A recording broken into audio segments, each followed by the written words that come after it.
over bacon and eggs. We'll share a laugh and a story and even a wish on the breakfast dish. Bop, bop, bop, bop. Good morning, everybody, and welcome to the 18th episode of The Breakfast Dish. Karen, we've been doing this podcast for, well, I guess 19 weeks. How do you feel? Well, I was going to make some joke about how it's 18th episode and now our episode could drink, but then I forget that it's weeks and not years. And so if this explains a lot about my childhood. If This is how you treated me. Yep, 19 weeks. Let's get him a shot. Have a beer, honey.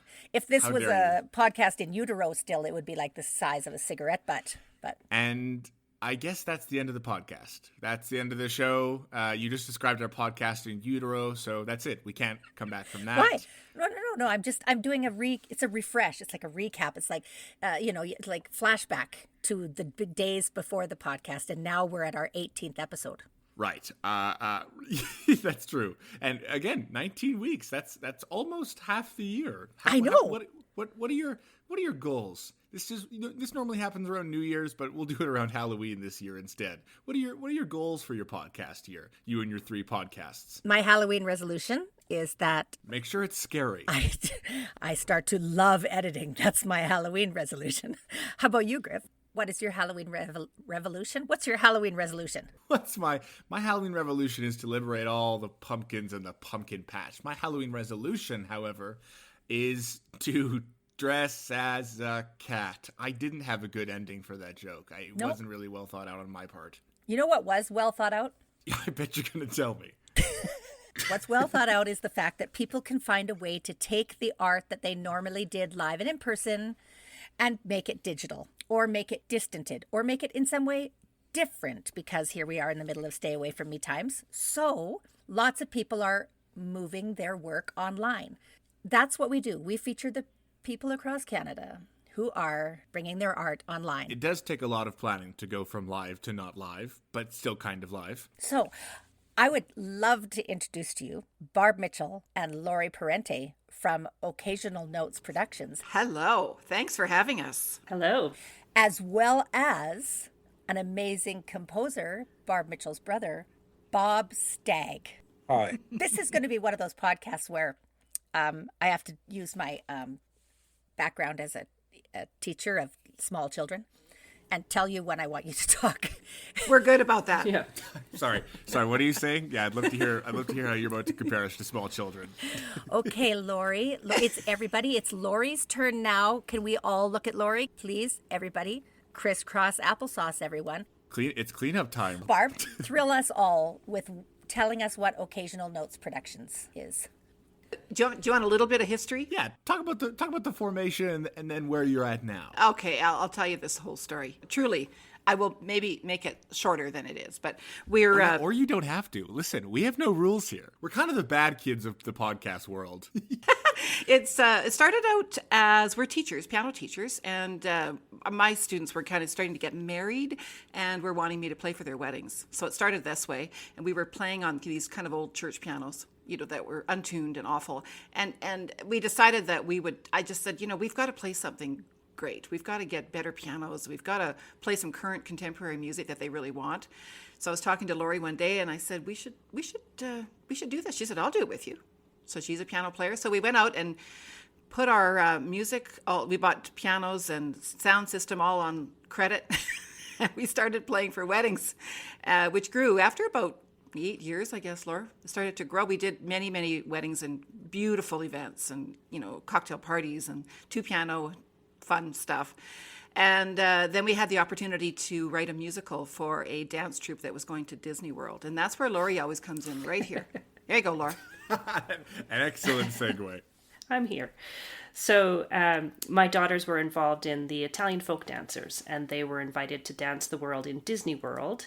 And it was right when everything fell out in the oil industry and there was no money and we had no sponsorship. I was on the board of directors, and I said, well, why don't we let art support art? I believe Barb and I could write a musical about the girls. And I phoned Barb after the meeting and said, guess what we're doing? And she said, great, let's do it. So we, I don't know why I did that. What? What did you make us I don't do? know, we wrote the first version of If the Shoe Fits, and it was all about girls being themselves in their shoes, no matter what shoes they choose. And we did one performance, and we raised $32,000 for the dance troupe, and I got to go to Disney World. Whoa, And I stayed home, just saying. I'm going to Disney World. You raised how much money at one performance? $32,000. Holy crap. That's insanely amazing. Yeah, it was a lot of work, and we put on, a 75-minute musical all about Disney princesses and what the true story is about not being on your phone, and it's not about what you look like, it's about what you feel like and who you are. I did see that Occasional Notes has these buttons that say "Be you in your shoes." Is that where that's from? Yes. Okay, That's where great. that came from. I have one. You do? They gave me one. So let me get this straight. The producing of the, I assume, multi-now musicals that you've done all started because churches didn't have good enough pianos? Truly. Truly. Yep. Okay, well, speaking of pianos, I don't know. That was a terrible segue. Oh, that's good. So far, we've had 3 good segues this episode. Speaking of pianos, there's another musical genius on this podcast with us today, and that would be Bob Stagg. Now, Bob, before we get into your musical genius, why don't you tell me where you and Barb met? We met at 4712 104th Avenue in Edmonton. That was our childhood home that we had for 60 years. And we grew up in a household that was full of music. Even though our parents didn't play any instruments, they made sure that we had. The great story is they bought a piano before they bought a dining room set. So we grew up playing piano, and then it was always in our lives. They encouraged it. We had a great piano teacher, as we all had the same teacher, my brother as well, and when we were kids. And they had a house full of music and the greatest record collection ever that I have part of, I think Barb has part of, and our brother has the other part. But it was our life. So for us to be able to do this now together is a dream. Mm-hmm. Oh, yeah, fantastic. Wow. Okay, hands up if there was Neil Diamond in that record collection. I just found in Barb's house where I was staying, the one Neil Diamond record that we had is downstairs, Barb, in that closet. I know it is. Hot August Night. Yeah. Yeah, but that's not Neil Diamond more. I won't say more because it was everything across the board. We had everything. Dinah Washington, country music, classical music, everything. We heard it all. And yet you put Neil Diamond in the closet. Yeah. Nobody puts Neil Diamond in the closet. Don't reprimand our guests. They're spending time out of their day to come on our podcast. So, fabulous listeners, Bob and Barb are siblings. Laurie is a pal of Barb's and now Bob's.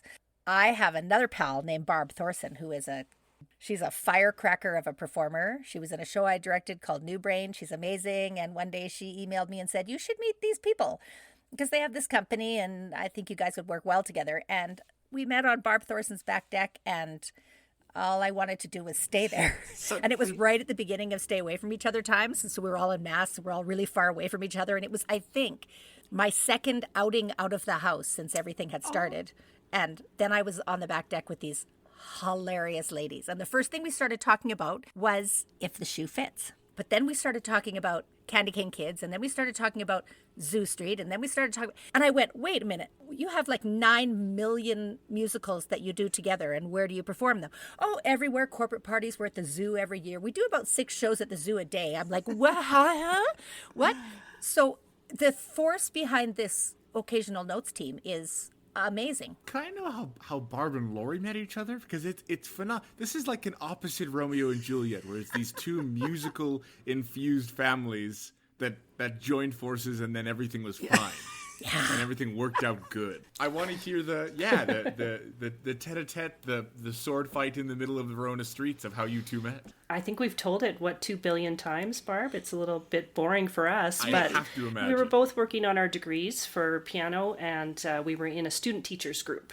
I had never been there before. I think, Barb, you'd been in for about a year at that point. Yes, yeah. And I walked in, and I'll try to tell this nicely, but everybody there just looked so... Be nice. Blah. Boring. Blasé, beige. except for this woman in the corner in Careful. tiger skin pants and blue eyeshadow, and I just wanted to know her. That wasn't me. Yeah, that was Trish. Anyway, I just wanted to, I wanted to know her. She just looked so amazing. So I said, "Hey, on a break, do you want to go out for a smoke?" And she said, "I don't smoke, but absolutely." And we left the meeting, and that's the end of the story. Anything to get out of a Schubert impromptu. yeah, classic Yes. Shuby. We all know those days. Yeah. Anything to get out of a Schubert impromptu is now your T-shirt. That's right. That's your new buttons right there. I know a lot of piano teachers are going to hate us right now, but I know. we carried on with it. We did. We did. We've taught for Yeah. years and had a lot Yeah. of fun, and we were just meant to meet at that meeting. And I must know, did you ever chat with Barb previously about making a musical, or did you just offer that she could write a musical kind of out of, like, had you already have ideas ruminating, or did you just go, yeah? We had done a fundraiser for juvenile diabetes, which is a cause close to Barb's heart, and it was called Disney on Black and Whites. So we had kind of had it in our mind about a Disney program. So yeah, she was all on board when I said we'd do it. Sucker. Well, it seemed to work out because, as Karen mentioned, you've done loads and loads of musicals in your everyday life. Bob, would you say you've composed for most of these musicals? There's some that I didn't even know about. Zoo Street, fill me in. Zoo Street is the one that I wrote. That came about because Barb's grandchildren are my great nieces and nephews. And one day, just as a joke, I woke up on a Sunday and I wrote this little kid song just for nothing, just because I had an hour to kill. And I recorded it and I sent it to Barb. The song was called Duck Call. It's just ridiculous. So Barb wrote back and said, "Hey, I was just at this corporate function last night with somebody." And the woman said, she had been playing with Laurie. Anyway, the woman said, "Do you have any music for children?" And Barb lied and said, "Oh yeah, sure, we have a whole bunch of stuff." She didn't have anything. So this thing, it was just fortuitous because this song arrived on Sunday and Barb said, "How many more of these do you have?" And I said, "None." What? She said, "Can you write more?" 9 So more. It's not a problem. said, "Not a problem." So then I just, over the next little while, wrote this collection of songs, and it's called Zoo Street, which is a educational and entertaining and interactive, all for children. We're very proud of this. Will you tell me a little bit about Duck Call? We don't have to, like, you don't have to sing it, but like what makes it so silly? I'll just get my outfit. Duck Call is about a young boy or girl who goes outside and hears a whole bunch of sounds in the environment, in the neighborhood, and they're all great, but there's nothing better than the sound of that kid playing his or her duck call. So no matter what, if you hear a fire truck or birds or anything, sorry, nothing beats a good old-fashioned duck call. And that song came about, just as a quick story. We have an uncle named Stanley. When he comes over to visit, it's an hour of just complete stories. So one time he showed up when I was a kid and he fished into his pocket and took out a duck call and played it for no reason. So I had that idea since I was about 7. We were around the table saying grace, and he pulled out his duck call. Yeah, you'd have to know him, but that's how the song came about. The song's fun. I was going to say, it does sound like a kid playing duck call does sound like an uncle/grandpa trapped in a 12-year-old's body. Yeah, nothing too serious about that song. So Zoo Street became this 10-song brilliant piece of Bob. Rock opera. Rock opera. The reason this, I pushed Bob to write the rest of this, is we did perform this at the Calgary Zoo for all their corporate parties, all their corporate events, family parties. So we wrote the show around the songs, and it's all about the lessons from every animal. And so we always thought, and back to our childhood, everything was about fun around the piano. You know, in the living room, it was always about eating and fun and dancing. So that's where it started. So we thought kids need to do this again. You know, families need to be able to dance and have fun together. And so every song has actions, and it's all about feeling good about yourself. And it's also about conservation. There's a song called The Whooping Cranes that's unbelievable. And so anyway, that's where this started. And as we performed it for, was it 3 years, Laura? Two at the for all zoo. the corporate Yeah. events. 2. Yeah, we just really realized that we had something that was very needed. We had something that families and kids need to do together. And everybody was up dancing, you know, not just sitting, being quiet, because that's no fun. So that's where that went. Yeah, and now it's going to be more. Now we need to move it into digital as well. So moving into digital. See how I segued that? Yes. Yeah, see, that one was actually pretty pristine. Yeah. Yeah, thank you. That was a good one, Karen. We have If the Shoe Fits is a musical just for women. Zoo Street is a conservationalist duck call brilliant bunch of singing and dancing. And Candy Cane Kids is one of the kind of Christmas offerings that Occasional Notes has, right? Laurie, tell us about Candy Cane Kids. So after performing at the zoo with Zoo Street for 2 years in a row, they came to us and they said they'd like something different. So Barb put her brain together and came up with Candy Cane Kids. And we ran it last year at the zoo, as well as at the Noel Festival and a bunch of private parties, corporate parties. And it was just amazing to watch all the kids interact with the songs and the music and the dance and talk about the spirit of the holiday. And then, this year there's no chance to do it live, so we decided to go digital with it. And Barb and Bob wrote all original music for it. And we've been working on it since, April? The beach in July, I know that. Yeah, summertime. I was writing Christmas songs on the beach. That's a very unusual thing. Yeah, or is it the best place to write Christmas songs? Yeah. Or anything, I guess. You can write anything on the beach, and it's primo. The Candy Cane Kids, you had done it live last year, Right. Yep. but you needed to rewrite the script in order to turn it into a Yes. film. A lot more work, which is what we love to do. So I think that was because of writing all the music. We wanted to have it our own music, and it was such an unbelievable experience for me to work with Bob, because he is the master. So we just did so much back and forth, and we wanted it to be all about how the Christmas is really it's in you. And so the song called Look at Us, We're Christmas is basically the theme of the show, that everybody should feel like a kid at Christmas time, because we all do. Really, Candy Cane Kids is really more about us being kids, any person. We all feel excited on Christmas Eve. So that's kind of the essence of the show. And it's about three characters, Cookie, Pep, and Stripe, and they are quality control inspectors for Christmas spirit. They work for McJingle Incorporated, and their job is to calculate Christmas spirit throughout the world. And they do this every day, just, on the job. And then they discovered this year that Canada is very low, and they get very worried. So their job is to bring up the spirit, and they decide to broadcast out to the world and to monitor what they can do to make the spirit higher. So they do this by singing and dancing, because, of course, it's a musical. You break out in dance and song.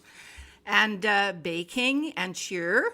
And at the end, we don't know what happens at the end. To find out. It's a Christmas musical. I'm sure what happens at the end is that they don't raise the spirit and everybody just takes a nap. It's all sad and everybody goes home. The Grinch kills everybody. Christmas is canceled. Yeah. Will Ferrell doesn't get to go home.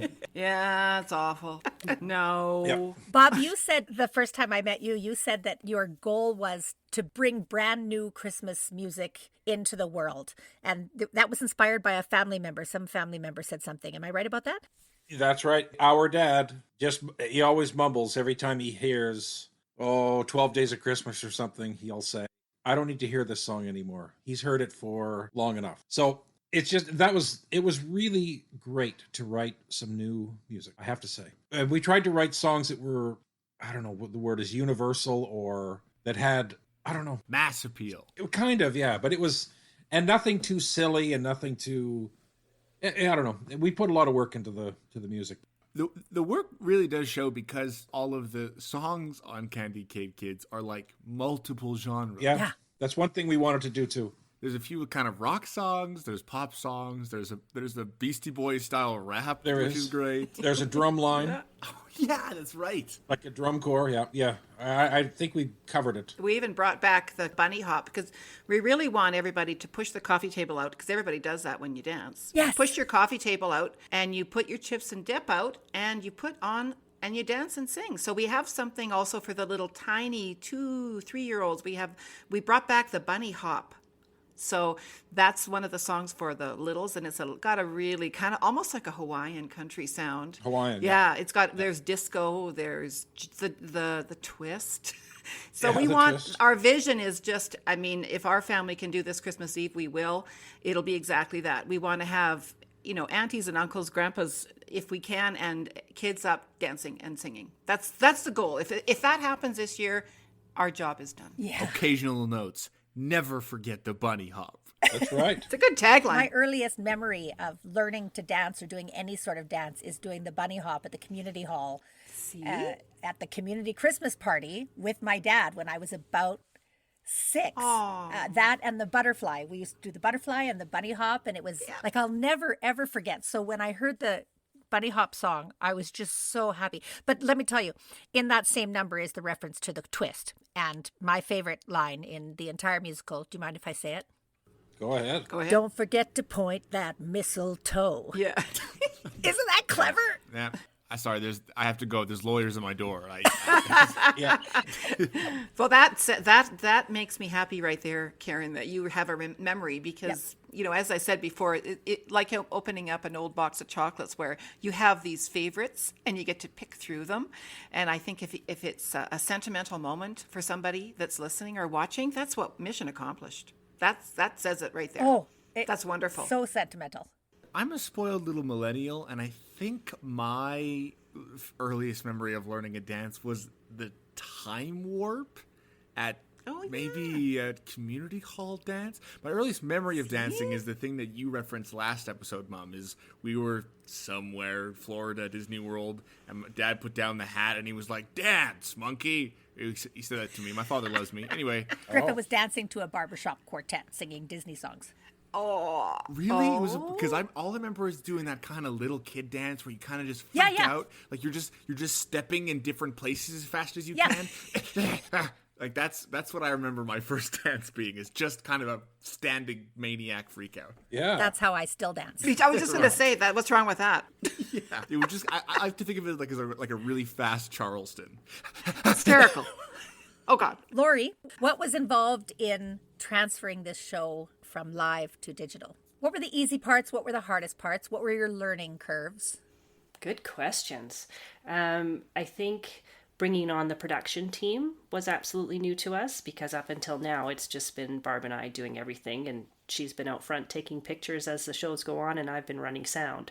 So bringing on, somebody to look at doing the set and work on the costumes, lighting design, director, assistant director, sound design, somebody doing the audio post and the video post, like all that stuff we had to learn about. And you guys brought on a local film company, Community Productions. We sure We did. We've always worked with Steve. He's always done all of our videos for our promos and everything, and he's just fantastic. Steve Casey, Community Productions.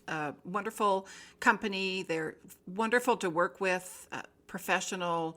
It was a wonderful collaboration with, when you pick great people to work with, and in Eastern Canada as well, the musicians there and the editors there. I mean, it was a dream for us because everybody was so good and everybody was so happy. It was such a happy set. That was fun too. So, and doing it in this time was challenging, but we did it very safely, and we made sure that we were, working with AHS the whole time, and it was incredible. We're really tired, but it was well worth it. Maybe, Bob, you'll answer this. How, when singing isn't allowed in spaces, how did you manage to do the singing for the film? Well, the actors had sung their parts actually the week before, had recorded all of their vocals. So they are lip syncing, but they're lip syncing to their own performances. So it technically is them, just not them live, but it is the 3 leads that we had, it is them singing. Oh, that's genius. Yeah, so they're kind of time traveling in a sense. They were incredible. And what was kind of great too is that there was a continuity from their speaking voices to when they open up and start to sing. It's the same character. So it was really but they were spot on. Had the cast of the digital version of Candy Cane Kids all been in the show before? They had been. They were in the live shows that we did in Calgary. We did them throughout Calgary. And then when we decided to do the video, the movie, they were so excited and they were up for it right away. So they learned all new, fresh music. It's original music, original script. And they were like triple threat, incredible performers. We had Kiki Secord, Kayla McKenzie, and Jeff Follis as the leads, and a lovely, incredible cast of ensemble dancers that Kayla chose and did all the magical choreo for, it was just beautiful. So, and Kayla McKenzie brought her incredible skills to the show. The dancing was just beyond, and her beautiful voice and her sense of making sure that everything was exactly what she wanted it to be. Jeff Follis, his beautiful voice again, and just his lovely nature. He's such a wonderful person to work with. And Kiki, my brother Bob, had never heard her sing, and he said you can hear the smile in her voice, and she sounds like Julie Andrews. So we had a incredible cast. I know Kiki because I have worked with her, and yeah, she's always smiling. You described this show once as opening a brand new box of Christmas candy. Yes. Well, me and Candy, So the show just reminds me of that because the songs are all, there's a lot of humor, a little nutty, sweet, sentimental songs, really jazzy, great songs, rock songs, and everyone is different. So it just reminds me of the excitement of every candy being a little bit different. And so that's kind of how we wrote the show. Well, now that we've made Candy Cane Kids sound very, very tantalizing, how do people view it? How do they see it? What's going to happen? I think before we say that, we should really say a big, huge thanks to JP at Storybook Theatre for allowing us to not only use his space, use the rehearsal space, use all of his sound and his lights. And without him coming forward and saying, the space is not being used, I'd love to see something being done in the space, we wouldn't have been able to do this. So really, without him, there is no film. So we're very, very grateful. Thank you, JP. JP Thibodeau. That's my singing voice. I was just auditioning for you guys. So as for how this will be viewed, it's going to be on show tickets for you. We're hoping by mid to late November it'll be ready to go, and it will be a video on demand service. We are also putting together packages for corporate at this point. So for any corporations who've had to cancel their kids' Christmas party, we're working with other Calgary vendors to put together packages of perhaps cookies, candy canes, hot chocolate, so that a corporation can get these packages out to their people and then a code to watch the show, and they can still be allowing some of that joy in their families at Christmas time. Can individuals buy this film for themselves? Absolutely. It's a great family event. When we were young kids, my brothers and I would always celebrate with our family, and my grandma played the piano, an old farm piano, and my grandpa played the violin. So the feeling of Christmas was always about that. My cousins and I, we were all dancing in the middle of the room, and so we always wanted that for our family. So now that I have grandchildren, that's what we do here. So you just need to push the coffee table back so there's room in the house. And we want this to be that kind of a feeling for families right now, to be able to be home, pop the corn, push the couch back, the coffee table back, and enjoy the great music. I want that on a t-shirt. Move the coffee table. Me too. Move the coffee table. I asked you, Bob, once what your favorite number was in the Candy Cane Kids. I don't think you could pick one. Okay. I'm going to go with Christmas Rockstar. That's my choice. I think. For today, that's my choice. Today's choice. It's a good choice. I don't want to give too much context of that choice, but it's good. In my dream world, Neil Diamond would cover that song. Neil Diamond, Love on the Rocks. Yeah, it's too bad he can't. Anyway, Laurie. I go back and forth. It's kind of whatever I wake up with in my head. Today's choice. This morning it was The Wrap, just because it's so funny, and what Kayla did with it and what the film company did with it is just stunning. But for my heart, Baking Christmas it just reminds me so much of my Nana, and that one gets me every time. The first time I saw it with the choreography, I had to grab Barb and cry a little in her shoulder. I think the dance medley, the fourth song that's kind of the modern song, it's what do the kids say? It bangs, it slaps. Like there's a few songs where I'd go, man, if I heard this in a club, I would freak out. I'd do my little kid freak out stepping too much dance. I gotta move fast, and that's, if I move quick, they can't tell that I don't know how to dance. Griffin is here on a podcast talking to 4 people that are over 50, and he just said, what do the kids say? Well, I need to give it some context, because if I just said that song slaps, it just sounds, I gotta give it some background. And Bob, you're out in Montreal, yes? You're in charge of Eastern Canada? You're in charge of spreading the word out there? Yes, essentially. You're in charge of the Christmas cheer in Eastern Canada, Bob. Am I right about that? Yeah, I'm on it. And until the date that people can purchase it for their Christmas gatherings, where can people find out more about Occasional Notes? Do you have your websites? Do you have your social medias? Pitch them, plug them, do it. Our website is occasionalnotes.net, and we are on Facebook as Occasional Notes, and Instagram, Twitter, everything is Occasional Notes. Perfect. I heard you have an excellent marketing person. We do. We do. Miranda Botto. She has just created the most beautiful graphic for the show, which I hope everybody can see. It'll be out and about this week. We have a powerful team. Everyone that's involved in our show, we have been so fortunate. Everyone that has been a part of this has shared our dream. Bob, Laurie, Barb, thank you very much for joining us on The Breakfast Dish. What a pleasure. Thank you. Before we let you go, we like to end on a breakfast-related question that Karen, who is a professional improviser, makes up on the spot. Here we go. No pauses. 3, 2, 1. Bob, invent a breakfast cereal that has a Christmassy name. It has to be breakfast themed. We have to earn our name. Jingle balls.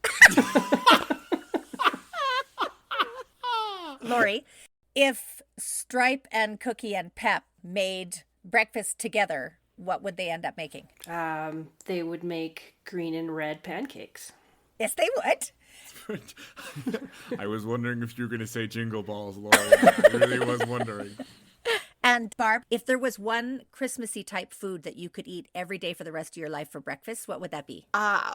It would be a wrap with exactly everything I like inside. That's like you can have 3 wishes and you wish for more wishes. And it's a Christmas wrap, and eggs. I know a little secret. Bob, is it you that loves fruitcake? I do. On the record. Whoa! I'm on the record. That's right. It's immortalized forever. Well, Bob's Fruitcake Love and Message has been sponsored by the Calgary Arts Development Authority, the Calgary Foundation, and the Rose Foundation. The intro music you just heard, and the outro music, maybe not this episode because it'll be a Christmas song, but you can hear it in literally every other episode before and to come, is by Alexandra Cowman. All graphic design for The Breakfast Dish has been done by Morgan Ermter. Karen, what's going on this week? I'm going to go with some family-friendly what's coming up stuff. On November 3rd, at the Esker Foundation, 1011 9th Avenue Southeast, there's a free event called, I love this, Bring the Baby Art Tour. And the blurb says, join Esker staff for this gentle baby-led conversational tour of its current exhibitions, exploring some of the themes while considering young participants' reactions to and enjoyment of the artwork. So that's November 3rd between 11 and 12, 11 a.m. to 12 p.m., November 3rd at the Esker Foundation. And the tour takes place when the galleries close to the public. And since we're talking about Christmas just after Halloween, I'm going to let you know that the Noel Festival that Barb and Laurie mentioned, actually, where they have performed Candy Cane Kids, is coming back. And the dates are November 26th to January 3rd, 2021. It's a family Christmas event. It's an indoor market. It's festive shopping. It's at the BMO Center, Halls E and F, at 20 Roundup Way Southeast. Tickets for 5 and under are free. For 6 to 17-year-olds are $14.99. Adults, $19.99, or you can get family of 2 adults and 3 kids for $59.99. All right. From Maniac Disney dances to Jingle Balls, it's been a lovely, lovely episode. Thank you. Thank you. Thank you for having us. It has been a pleasure. We had a ball. Happy Jingle Balls. Bye. Happy Jingle Balls. Thanks for funding us, government organizations. We're jolly, we're jingly, we're sparkly, we're twinkly. Happy faces everywhere. Happy faces everywhere. Happy faces everywhere. Look at us for Christmas. Joyful faces everywhere. Look at us for Christmas. Smiling faces everywhere. Look at us for Christmas. This has been The Breakfast Dish.